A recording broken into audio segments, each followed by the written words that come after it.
we're not too good. We can't have you on with us on Facebook Live because we don't know how to do that. So, yeah. No, it's all. Hey, that stuff's all pretty. It's complicated. Yeah, it's way too complicated. Oh, we're live already again. All right, we are back for take 2 on a beautiful Wednesday we had here in Northwest Iowa. Run through our sponsors again. Let's run them backwards this time, bud. So we'll mention the Lumber Lounge and Garage with Bench Racing with Shane and Snow. Give the show a listen. Them guys, they're a lot of fun. They got a lot of information. Way more information than me and Bud do. We just guess. They seem to know everybody. Hero Haven for all they do for the first responders and the vets. And I run into Ned the other day. He was wanting to know if we were going to be able to do the Hero of the Night thing again at Huset's. And I said, "Oh, I'm pretty sure we are." Yeah, that seemed to be a pretty big hit. So I need to reach out to him because I need to talk to him about Lucas Oil Track too. Okay, get her straight, bud. Don't screw this up. S2F, start to finish. Another streaming service out there. Again, hold on. Let me try, bud. Let me try real fast. See if I can find it. No. Maybe. No. Crap. Oh, yeah, found it. Woo, found it, bud. We always said they got Power Eye Port City. They also have Lake Liddell Speedway, Lake Ozark Speedway, the Now 600 National Open Wheel Series, Port City, Revival Dirt Late Models, Power Eye, Buckeye Outlaw Sprint Series, the Power Eye Fast Sprint Car Series, and Karts at Heart of Oklahoma Raceway. It's some of what I wrote down. I think there's more. But anyways, that's start to finish. Another streaming service, kind of worth having. Fulkins Brothers Trucking. Remember, they do haul livestock. Give Trim a call. They'll move her pretty much anywhere in the country, I believe. And also everything they do for racing. Houston Speedway, our home track. Mother's Day is right around the corner. Looking forward to that. RK Insulation out of Inwood, Iowa. Kudum Auto Sales, also out of Inwood, Iowa. Kaiser Aluminum Wheels down in Alton, Iowa. Be Wiser by Kaiser. My race pass, I say it every time. If you're into racing, you don't have my race pass, you're missing out. That's all I'm going to say. Hawk Wings up in Jackson, Minnesota. They'll build a wing for any race car you put a wing on. Anything you want, they'll build her for you. We mentioned it earlier. They just got their first World Outlaws victory because Hod is running there. Sheldon is. And then Morning Sun Marketplace out in Thomasville, Pennsylvania with Rick and Sue Fritz. Ginormous flea market, whatever you want to call it. There's regularly like grocery stores in there, restaurants. It's insane if you'd walk through it. But you got to go check it out if you're out in Pennsylvania. And then also something new this week. We have a one-night sponsor, Fast Track Heaters up in Sioux Falls. It's basically your engine heat for your motors, for your sprint cars, your late models, whatever. Diesel heated, runs on a battery, so you don't need a generator. Google it up, look at it, give them a holler. And their customer service is top notch. So it's great to have those guys on board tonight. All right, here we go. Hey, we're back at Hoagie's Garage, and we're lucky enough to have Tanner Holmes on. How you doing tonight, Tanner? Good, man. Great to be talking to you guys. I appreciate you having me. You bet. Well, we thought we'd better. You know, I don't want you jealous because we had your sister on. Well, you know, she always tried to beat me at everything in life, so she got on the show first. But no, yeah, glad you guys got to talk to her, get the update. You know, I know she's doing well, and we're both kind of, you know, just grinding hard here early in the year, getting things started. Well, this is altogether new for both of you. You know, yeah, she's on yeah, one no, national things are. series, you're on the other national series. It's Yeah, yep. No, that is correct. Yeah, no, it definitely wasn't maybe exactly what we had drawn up. You know, if I thought where we were at last year, but you know, sometimes just opportunities present themselves, and you know, Carly got a great opportunity to be with Shark Racing. You know, I got to join Boop Motorsports, and I think we both just looked at it as this is a chance for us both to really grow and learn a lot. And you know, don't get me wrong, we learned a ton working together, but sometimes you also kind of get the chance to learn a lot, you know, working with other people, right? Yep. And you know, again, it wasn't necessarily that it was because we wanted to be a part. It was just kind of how the cards fell. And I think it's going to be great for her to be on the Outlaw Tour. And I mean, I think that's something that she's obviously worked towards. And then for me to be full-time with High Limit is definitely, I mean, I didn't necessarily dream of High Limit because High Limit's only been around a couple years, but I dreamed of being a national 410 racer. And like now High Limit's a huge thing in front of us. Yeah, absolutely. And, you know, when you're out with other people like both of you are now, you know, that's part of anything really. You need to keep an open mind to learn something different. You know, you might be doing something one way, somebody else does just a little bit different, but it might be better.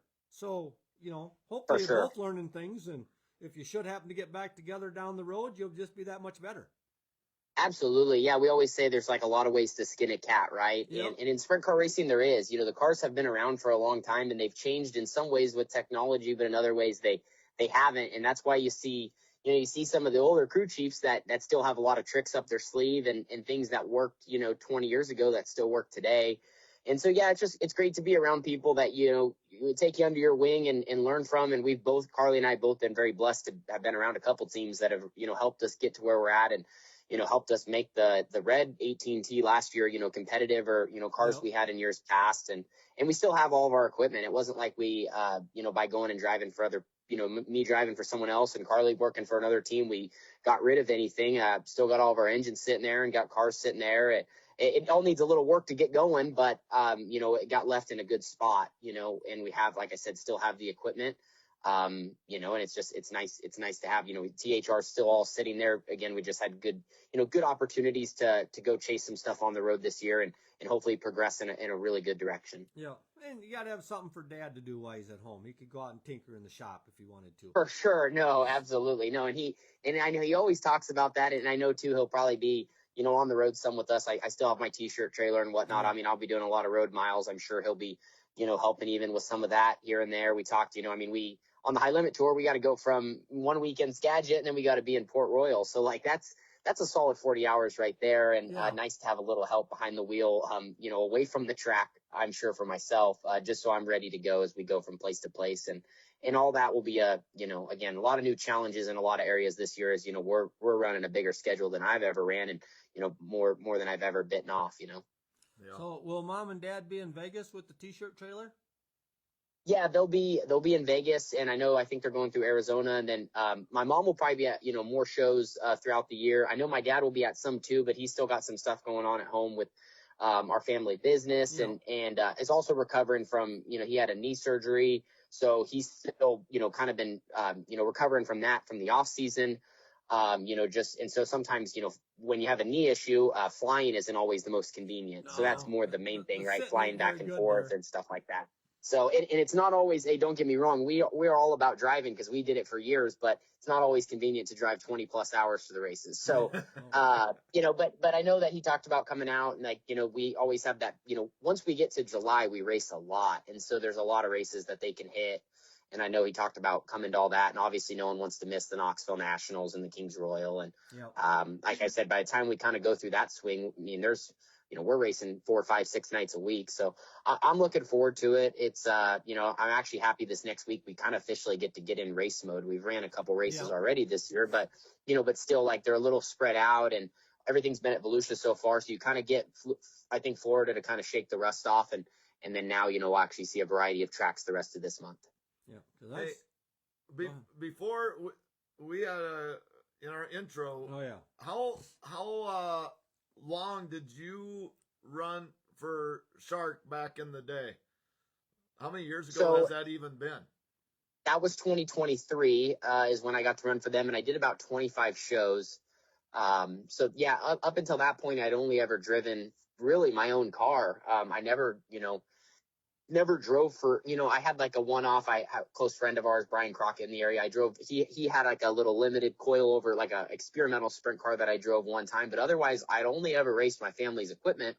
And the first time I got a ride in sprint cars outside of my family's car was for Shark. And so then I did that in 23, and then back in my own car in 24. Before then I got the half and half deal with Tarleton in 25, where I ran my car for, you know, 30 something races, and then ran their car for 30 races. And so yeah, really between Shark and Tarleton were the, you know, the teams I was really blessed to get to drive for before getting this deal with Book. And yeah, Shark was, I mean, that was just an amazing experience. Man, they taught me, I mean, Bobby taught me a lot. Bobby taught Carly a lot. And really, I mean, it's crazy how quickly people can turn into more of like your family, right? Or, you know, close to you, you know, and that's how those guys are, you know, they're just great people. And Shark, everyone at Shark, you know, right. And they're just, it probably, you know, we share similar values and work ethic and all the things, right, on how to do it. And you know, sprint car racing is just something that we share in common as well. Yeah. How did this ride come about?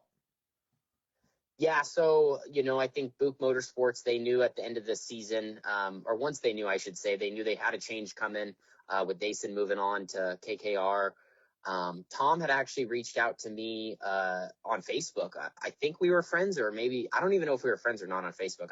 I had never met Tom before this year. I mean, I knew about the 13 car, of course, Yeah. and raced with them, and we were competitors. But they're from PA, I'm from Oregon, right? So the Tarleton deal, at least like when that came about, right? Like I had raced against Tarleton, we'd race for wins against each other and stuff like that. And I, had more of a knowledge of each other because we're just in the same pit area a lot more. Where, with Luke Motorsports, they were again the opposite side of the world. So Tom had just reached out and was seeing what's that? Pretty much on the opposite side of the continent, yeah.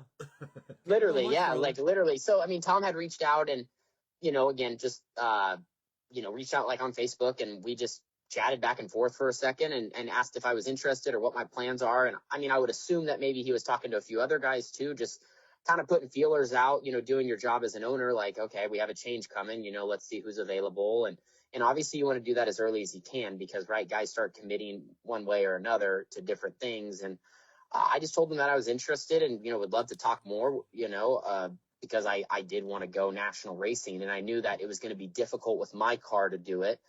Obviously I knew I might have another chance to race with Tarleton some, again, because we kind of had like the half schedule thing. And I totally would have loved to do that too, right? That's a great opportunity. We won races together, but I was just waiting to see kind of what, the 13 car was doing. And then a couple weeks later, once they finished their high limit schedule, like, the crew chief, Sean, actually had reached out to me and, we talked for 10 minutes and then he talked to Tom and Tom and I talked for 10 minutes. And then all of a sudden it was like, all right, well, can you come to World Finals? And like I said, it's funny. So sometimes you think of these long drawn out things and whatnot, and it really wasn't. It was like a couple Facebook messages and like 15 minutes on the phone. And all of a sudden I went from being completely unsure of exactly what next year looked like. I mean, I had some ideas on some ways we could go. And then all of a sudden I was going to be a high roller. So it's just, really cool how the sport is. And, I really do believe that you end up in situations with people that, you're supposed to be in spots. And I think that, so like already, it's been great spending time with the 13 guys and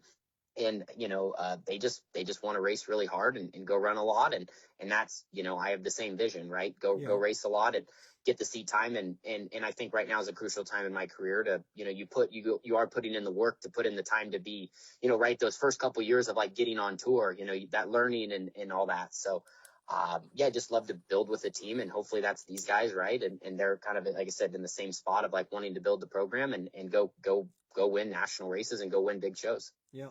Put in a good, respectable season, and hopefully you get a ride for them again next year. That's what you got to shoot for. I'm believing. For sure. So. Yeah, I think everyone's wanting to build, right? Like that's what's, you see the teams that have been together in these sports for a long, been together in the sport for a while, like Brad Sweet with the 49 car, right? Like what they were able to do at Casey Kane Racing and what Donnie did when in his time at the 15, and obviously David now at the 2. Like the longer you spend together, usually teams just gel and I mean, right? Like you get to a spot where, hey, maybe you don't even have to talk a lot at the races. The crew chief can watch the car and he can tell the driver's reaction and how they ran, and they can figure out, it's just like you get in your rhythm on what you got to do night in and night out to be successful. And so that's where we're working towards. And of course, at the same time, I'm going to be taking in my first year on the road. So just kind of, taking it all in for what it's worth and just, continuously working on improving. So, because like you said, it don't matter if it's Chase Rodman talking or Johnny talking. They always talk about the teams being together and gelling. The longer they're together, the better it seems to be in the long run. Absolutely. Yeah, no, it's a big deal. It really is. I think too, it's just like, it's important to really get along with the people you're with and become friends with them. And that's like at my 2 previous teams, like I had that, again, we became really close with Shark Racing, and at Tarleton, I became really close with Drew and Nate and working with them. And I think when you have fun with the people you're racing with, again, like I don't know, it kind of helps with, cause I think everyone would be lying if they said there wasn't always a little bit of pressure or there wasn't a little bit of this and that, right? I mean, you're spending a lot of time together on the road racing, and you're going to have your good nights and bad nights, but I think it's important to really be close with the people that you're essentially, like I would say, going to battle with, right? I mean, we're taking our high horsepower race cars out there, and we're all going there to win the race. So, Yeah, I think so. That's just really important. And I think, again, if you're together longer, right, you just form that bond and you learn each other to know exactly, like I said, what you need to do to be successful. So that's going to be the great thing. We got, over 90 shows this season to work in that direction. And sometimes it does take a whole year or even two, for guys to really to see get rolling. And sometimes it's year 2 or 3 where the damage is really done, out on track and a lot of wins are racked up. So, again, that's what we're working towards. You don't see it very often where somebody comes out and just has a dominating year with a brand new team. Yeah, there's always some bumps in the road somewhere, right? Yep. It's never, it's not, not that there's a problem with the team, that's just not smooth sailing on the track because shit, like you said, it's got to gel and come together. Definitely. I will say Ryan Timms and Shane Liebig hit it off pretty good, though. Yeah. It does happen occasionally. For sure. No, definitely. So, yeah, some guys definitely are able to find their footing, or again, like sometimes it's similar ideas or ways of doing it. And I think it's like I said, it's what we're all trying to do. And obviously this year too, there's a lot of new combinations. So we'll just kind of see how things shake out with guys in different cars and who ends up front. Yeah, so, it was quite a silly season last year, if you want to call it. You could call it a whole silly year almost. Yeah. You definitely had a couple jaw-dropping moments, right? Yep. So how do you think the year has started for you? I mean, you only been at Volusia, so for sure. It is what it is. But how do you think it's gone? Yeah, I think our team, we're heading in the right direction. I think like for us, we look at Volusia as like that's our preseason. And for the Outlaw guys, they don't really get a preseason, so that's what's nice for us high rollers. We got 5 nights of data to basically go off of. Obviously, Volusia's its kind of own beast. It doesn't share a lot of common traits of other racetracks, but I think we were able to go down there and qualify well the last 3 nights, which was really important. Qualifying something I've had to really work hard at. And then I think, as we continue to just work on that, I think then that's when everything kind of starts to fall into place a little bit more. We're obviously working on our race package and just, figuring out, again, Volusia is a very technical place. So I think that's like almost where you're going to be challenged more than a lot of other racetracks, maybe similar to like a Knoxville or Eldora is very challenging. So, I feel like, again, what was important to us is that, during our preseason quotes that, we were improving and we were, again, getting that time working together. And I think, I'm definitely happy with where things are at. So we're just going to keep working on, again, race trim and just, a lot of it is just little things. It all sometimes looks a little bigger on track, but it all comes down to, whether it's decision making or, again, our communication. So our package is right where it needs to be when the track slicks off or when it holds grip or, when it does this or that. So, yeah, I feel like as a team, it was very positive our time in Florida, and it was really nice that we got to go back to Volusia after going back there in February. Getting to run the same track for 5 nights is super helpful. So I look forward to Vegas and Arizona and, those places I've now been last year and actually had some solid speed. So I think, as a team, we're learning where we're going to complement each other, where maybe I might have a weakness and they have a strength, or they have a weakness and I have a strength, right? As we go to different places and places that I, again, we like or need to, develop our notebook more. Yeah. Cause it seemed to me like you got faster just about each night at Volusia. I mean, you were really fast the last night till you had that stupid bleeder problem. Kind of threw a wrench in your night for you, but. For sure. Yeah, no, sometimes, we always say as a team, sometimes stuff just happens. And again, I think that could be one of the most challenging tracks we saw. I mean, it got super slick. And Volusia is a very fast pace. So I think, a lot of us drivers talking, it's kind of nice. You go down there and that's the fastest you're probably going to go all year in a way. And you haven't been in a car in like 2 months. So kind of wakes you up for a second. And then everything is going to feel a lot slower. So that'll be kind of interesting. But yeah, no, I think, like I said, what's most important is that we qualified well. And if we keep qualifying well, gosh, it's crazy how much, I don't want to say your night's easy, but right. You definitely are in position to, get in dashes, like we made the dash both nights. And usually if you start up front consistently, you're just in the hunt more, whether it's getting a good dash draw, which like this last weekend, we didn't get good dash draws, but, simply, we could have pulled a 1 and then you're in a different position. So main thing is just keep putting yourself there. And it's a tight game. Everybody's really fast. I mean, 1/10 in qualifying is the difference between the front row of the heat race and maybe row 3. So Oh, it's yeah. just, it's more cutthroat than ever. And that's what you just go out there, stand on it and make it happen. Yeah, a 10th or 2 in timing can be 1st to 20th. Yeah. Yeah, I always tell people you can't snap your fingers as fast as we're trying to like gain. No, you know what I mean? It's pretty crazy. It really is. It really is. What not to bring up a bad thing, but Vegas last year had a ton of rocks. Yeah. Have you heard anything about this year? If they tried to do anything to help that at all? I haven't. I don't really know what they can do as far as unless they did a bigger change where I know guys, I think they talked about like actually screening the material.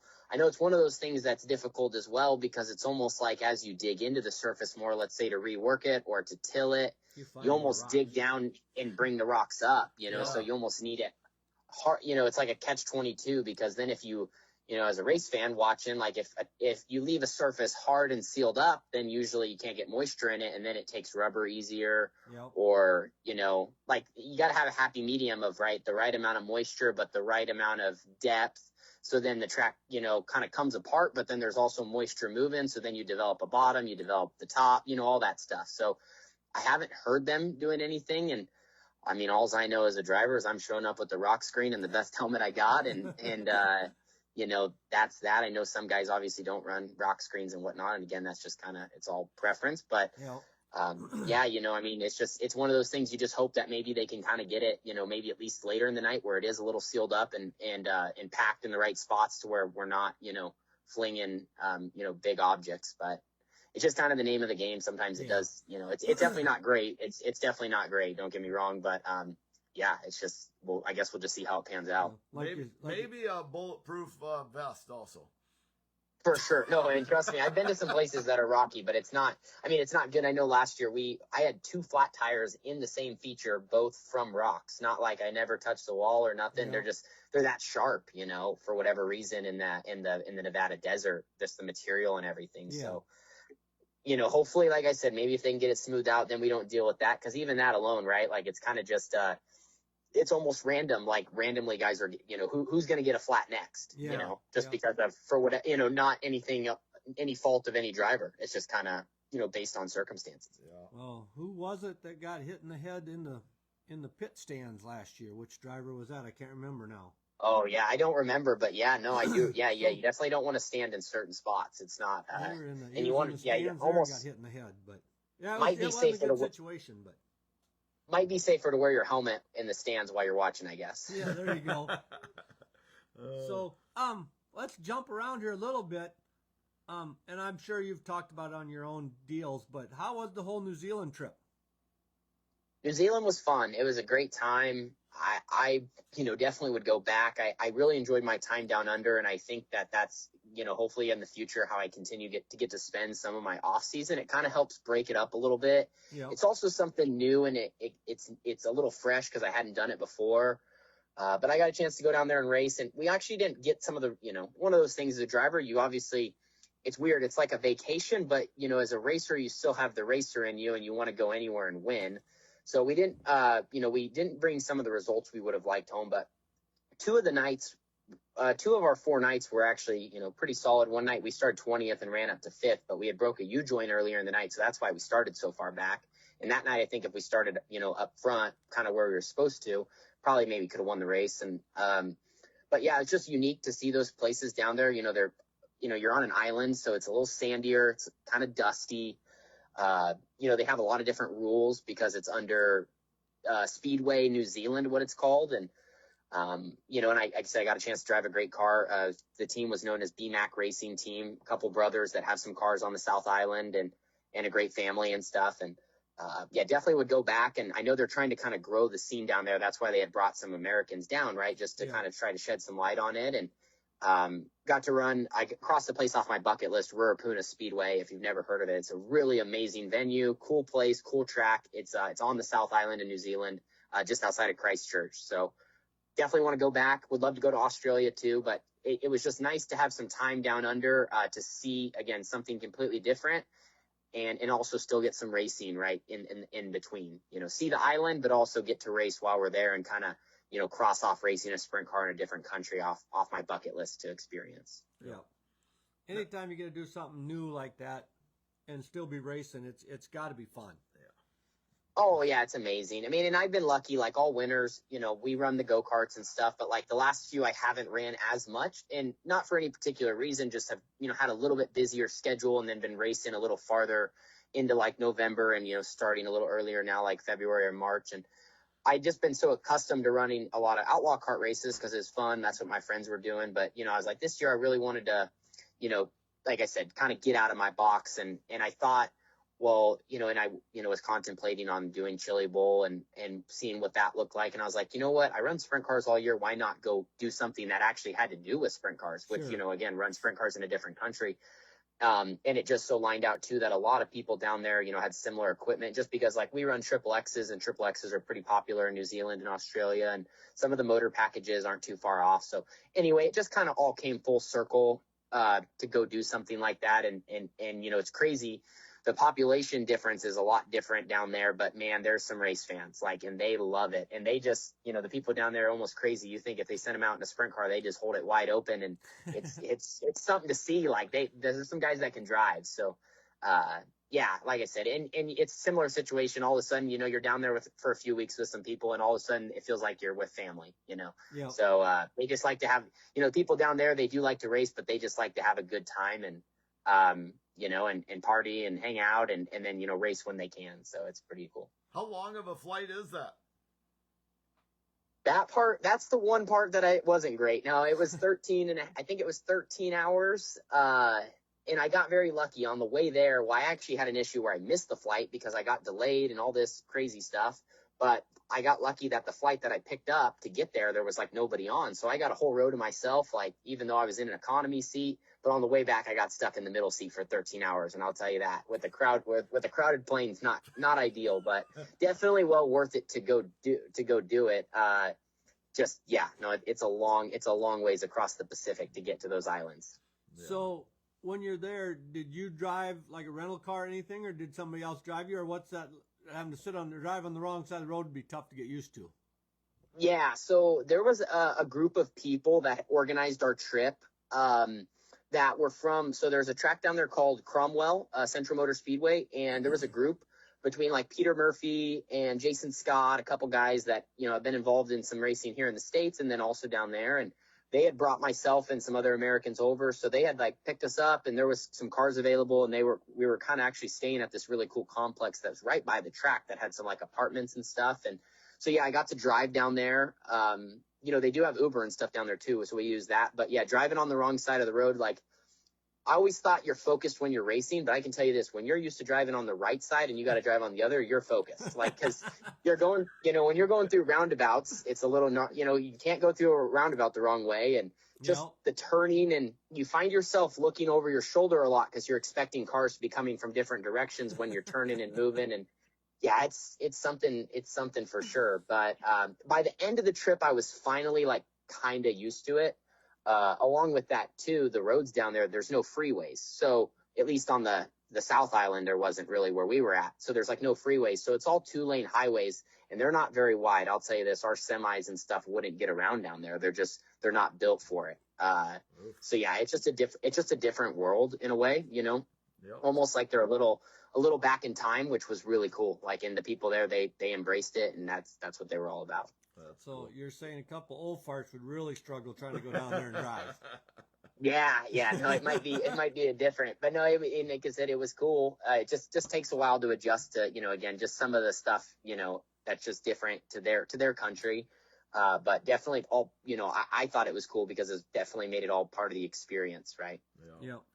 So Facebook, you're constantly posting stuff. You have, I don't know. I thought I saw 175 followers, 175,000 followers. We might have 175, bud. What do you come up with all your own content? Do you get ideas from other people? Just talk about why that's important to you. Yeah, well, I mean, we try to hit the Facebook hard just because I feel like there's a certain audience there that has to do with people that are involved in racing. Like we do the YouTube channel, and I think that we have a wide variety there, but I think that there's a lot of kids on YouTube, and I think that Facebook has a little bit of like my generation and maybe the generations in front of me. And, like my parents and their ages and stuff like that. Like even, like my grandma was on Facebook. Right. And so I was like, well, I just thought it was important to try to reach, those people. And there's just a lot of great features to it, right? There's different groups and there's different pages, and you can tag and share and do all that. And so, yeah, basically, like for the longest time, I basically ran my whole page and stuff like that. And then now I have help from my friend Matt. He actually helps me. So I have one person where we're kind of the duo on it.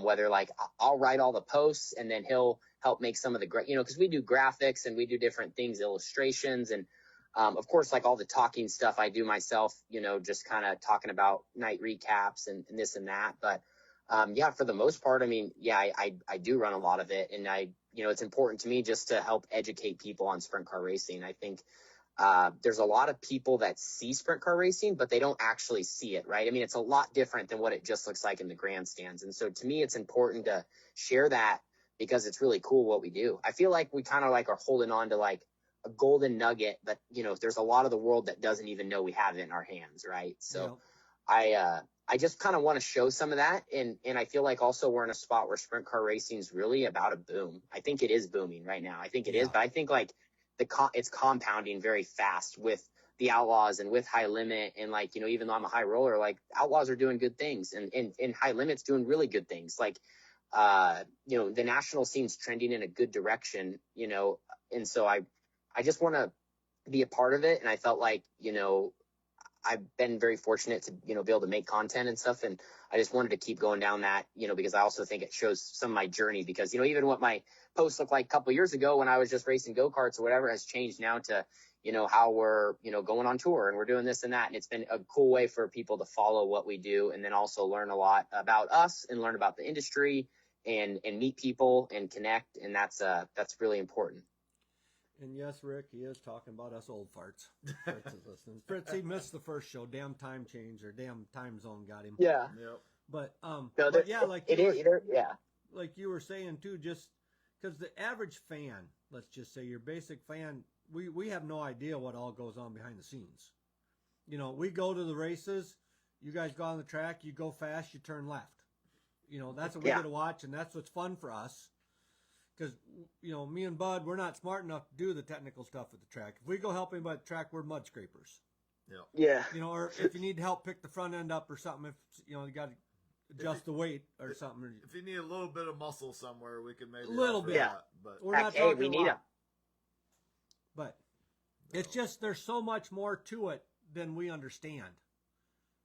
So, yeah, no, there is. And sprint car racing is pretty secretive too. Like that's the other part of it. And, even in our stuff, like we're not diving into, anything too crazy in the sense of like, I mean, you're not going to go on my page and it's going to say, hey, we had a quarter in the right rear with, a turn in it, blocked at this and this. I mean, like we'll dive into some of it, but like, at the end of the day, like as far as all that stuff goes, like racing is a job, and like, the teams are all against each other. But like for us, it's important that we can share like, hey, our cars have fire extinguishers, and hey, our sprint cars have, 4 shocks are part of the suspension, and we run torsion bars, and there's different brands of torsion bars and different sizes and what they do and this and that.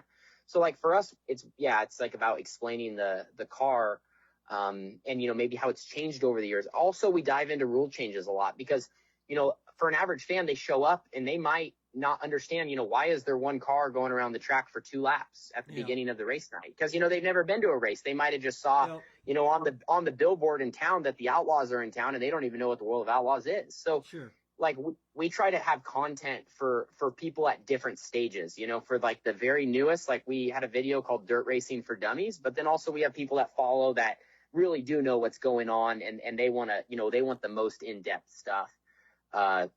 So yeah, we just try to mix it up, but there's, like I said, with so much going on, usually, there's quite a bit to, like I said, to share about. Like I know one of the things we did recently with all, High Limit didn't have any crazy rule changes, but they did have some differences this year.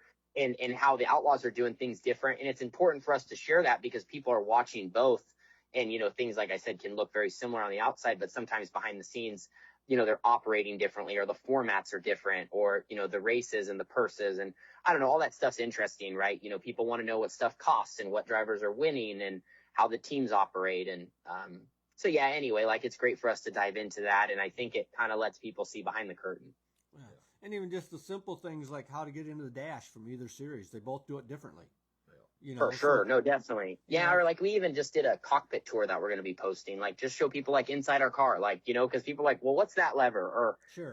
Is the throttle on the right or the left? Or, and like the pedals are kind of different. And so like, that kind of thing. And like I said, we just try to pump as much stuff out as we can. And, and then on the flip side, people can follow us and like see more of our journey. Like they get the education, but maybe, hey, like I said, they watched us when we were racing locally in Southern Oregon, 6 years ago, and now we're trying to chase the high limit points. So they kind of feel like they were a part of it, and absolutely, without our audience and without some of our viewership, we wouldn't have gotten here, because it allowed us to do some different things, and so we're very grateful and fortunate for that.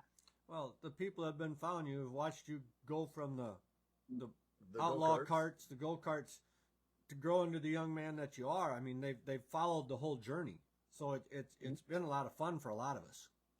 For sure. No, and we appreciate it. Like it's, I even say, I tell people like, we've been doing YouTube videos for a long time. I don't recommend going and watching maybe some of the first ones, but like, they were there and you learn over time and your voice gets deeper and and like you said, you grow up. I mean, I started it when I was, I started racing well before I was 13, but started making the videos when I was 13 years old. And it's just, it's been a great journey, and it's been awesome for me. Like I've had a great seat the entire time to get to drive and do all that.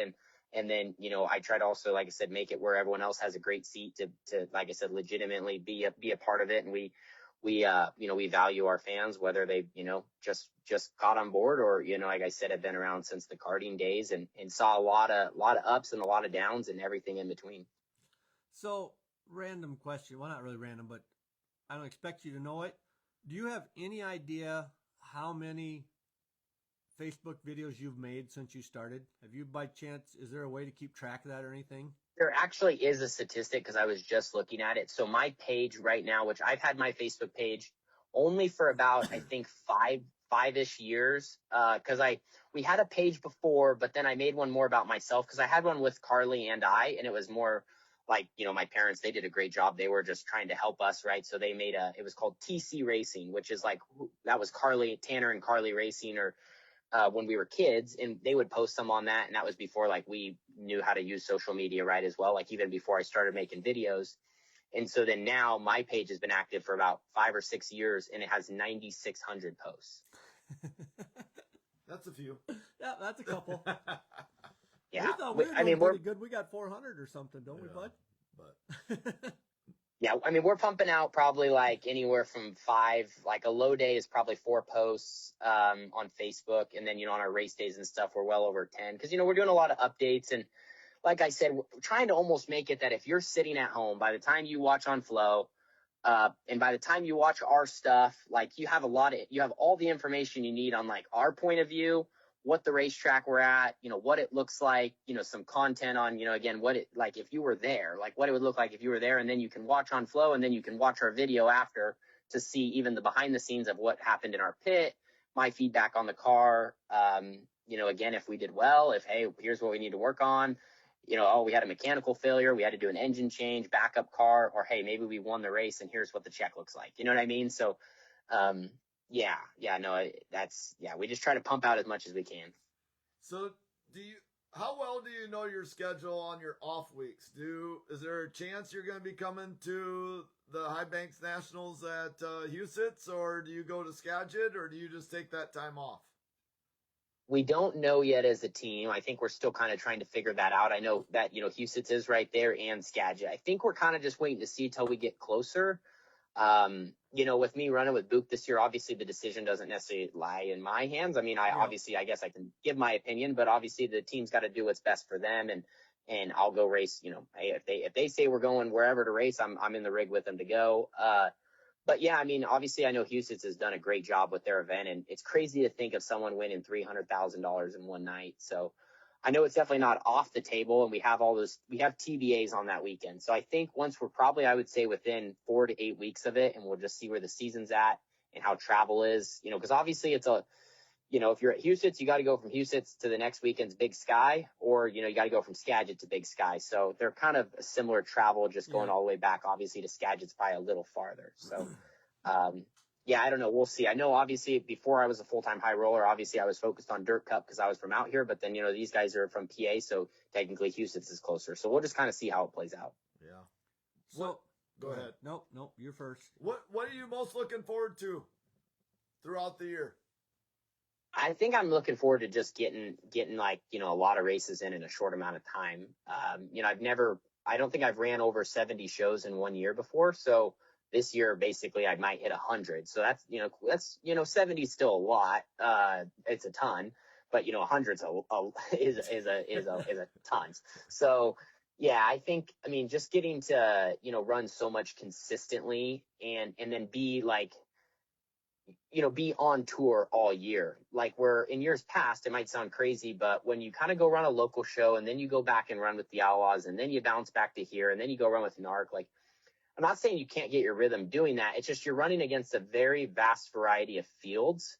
And I think your expectations kind of change so much. Where, like, this year I'm running against the same group of cars all year with the exact same format, night in and night out. And I think you do just get in get in a rhythm with that. And, sure. And also, too, I'm racing with the same team. Where, like, last year, I ran with Tarleton. We got rolling really good. Then they obviously, James came in and ran, which, like, he was, James rips. And then I had to go to my car, which was good. I had great partners and everything. But, right, we almost had to restart for a minute. Like, right, it's not like I had the same crew guys, I had Carly, which I worked with before, but then we had some other crew guys, and so they were learning, and again, there's just that change. It's not the same thing. So This year, same team, almost 100 nights, same series, full time. Like, I think that's going to be super beneficial for us. So, your T-shirt trailer, will you have that at most of the races? Will you be driving that around, or won't you have that at all the races? Yeah, I'll be doing most of the driving probably with that. And yeah, it will be at pretty much every race from here on out. I think, maybe at the end of the year, it's hard to say because it just kind of depends on, like, where it has to get back to, because I think I penciled out that by the time we go back and forth across the country, that T-shirt trailer will probably go back and forth about 2 times throughout the year because, we run all the way out, we go all the way out to Port Royal at some points and then, back out here on the West Coast swing and, like, I'm still obviously living in Oregon for when I'm not on the road. So I just got to see once we get to the end of the year, where everything's at. But yeah, pretty much is going to be at 95% of the shows. And, getting all of our ducks in a row this off season, where my truck's ready to go and everything. Cause you put so many miles on stuff, when you're, doing these tours, it's pretty crazy. I had got a truck because I needed one to tow my T-shirt trailer, and I bought it in April, and it's already got over 30,000 miles on it just from the schedule we did this last year. So it's like, nothing stays new very long. So yeah, but it's like Bobby Allen always told us, it's just part of the job, and yeah, we're gonna we'll take it on and do our best to keep everything in one piece. Yeah, let's see. I think we've had our car for over 10 years now. I think we just got 100,000 miles that we put on it. So yeah. So yeah, your schedule and my schedule are not the same. Yeah. Well, they said there's a warranty. The first warranty is done at 36,000 miles. He's like, or 3 years. And I said, well, I'll see you, and I'll have that in about next 8 months. I'll see you and no warranty. So yeah, absolutely. As far as our things being different, I will be at 2-year races this year for sure, because I am going to be at Vegas and Port Royal. Yeah. Oh, cool. Well, those are 2 great. And Vegas is obviously really nice, but Port's amazing. I feel like that's a top 10 track in the country, so that's really neat. And then we're at Port, and we can't. Where our parking spot is, we're like 100 feet from the entrance to the grandstands. So that's sweet. There's not a bad seat there. So, well, I should say Steve's got a great parking spot there. I go along for the ride. So all right. We probably better not keep him all night. No kidding. Where are you right now? I'm back home in Southern Oregon. So I flew home after Volusia so I could get my T-shirt trailer ready. I knew It's early then. For him. it's early for him. It's getting late for us. Though. Yeah, no not as bad. Yeah, no, not as bad. But yeah, I'm just here for a couple more days, and then once I head out, like pretty much be on the road most of the year, minus hopefully come home about once a month, maybe depending on how the schedule for a few days. Just have that time reset. Sometimes I'm sure it's nice to get away from the road for a second, and then kind of rejuvenate. So then you're ready to take on the the intense weeks where we're racing a lot. Yeah. Well, we're super excited to watch you race. I'm sure you're super excited, but we really appreciate you taking a little time to chit chat with us, and we just want to wish you the absolute best, man. Hey, well, I appreciate it. No, thank you guys for having me, and looking forward to seeing you at the track at the races you guys will make it to. Yeah. If you would stay on for 1 second, talk to you about something else we had talked to about. So let me don't hang up. Is what he's trying kill to the say. things here a second. He's got to go shut everything off. Thank you. We need to get a remote for the iPad, bud, so you can just sit here and push pause. Yeah. Do they make a